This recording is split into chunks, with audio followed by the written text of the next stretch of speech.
Hello everyone, hope you're having a glorious day. How much are we really in control of our behaviors if there is such thing as an addiction? Well, let's take a look at this. So let's start with the neuroanatomy. Neuroscientifically, the anatomy breaks down like this. The nucleus accumbens or ventral striatum is involved in reward, the dopamine system, motivation, and addiction. Now, there's a ventral tegmental area, this dark blue area, that sends a track out to this nucleus accumbens to deliver some dopamine when you have something really pleasurable, like food or sex. And if you increase novelty, if you seek out something increasingly, you get increase in delta phos B. So this is our novelty-seeking behaviors like social media. Now, if we were just the biomatter, we would have no control over changing any of these behaviors. This is what naturalists and materialists think, that we're responsible for all of life's outcomes. We're just the body, the physical brain, the matter, the random collocations of atoms swirling in our brain. But I think there's great justification in neuroscience to actually demonstrate that we are more than our physical brain, that we are a mind, a soul that animates our brain and body. We have free will, a choice. And this choice is actually the non-physical, non-material entity controlling the brain and body. It's the man or woman behind the mask. The third entity that we are is spirit. This is the part of us that transcends this reality to the next reality. It's the knowledge or awareness of an existence beyond this earthly realm. So we might experience it with something like being awestruck by creation, the fascination of animals, or a sunrise, a sunset. Maybe even prayer, or our conscience, what some people call hearing the conviction or the voice of God. We even have language to describe this, like, in the spirit of Granny, let's make her famous recipe. Now, spiritists and New Age people, or proponents of the secret, say that the universe is responsible for every outcome in life. And they deny the soul, the body.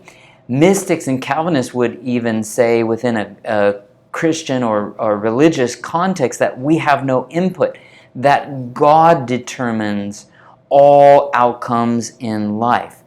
But this is not exactly true. In fact, biblically speaking, if we could not change our behaviors, we would be robots. And if God didn't want evil or suffering or injustice in the world, He would have had to make us robots. Why? Because if you give someone free will, if you give someone a free choice, you can't determine them to love you.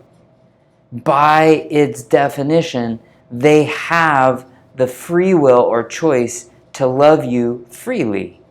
And so if they do not, they choose something other than goodness, other than love, and they can either intentionally or unintentionally cause evil and suffering and injustice in the world. So who's in charge? God or you? Well, the reality is it's a partnership, and it's called koinonia. It leads to the providence, or the thing that holds everything together, which is God's will. Let's look at 3 examples of how this happens. Jesus turns water into wine, and He asks the people that are attending the wedding to do their part by pouring water into these cisterns, but God does His part in turning water into wine. Or feeding the 5,000, He asks Philip, hey, where should we buy bread? And Andrew said, well, all we have is these 5 loaves and 2 fish. And so they do their part. He engages them in asking them to do their part. And they do their small part, and then God provides the miracle of feeding 5,000. A third example would be Simon casting his net after fishing all night, catching nothing.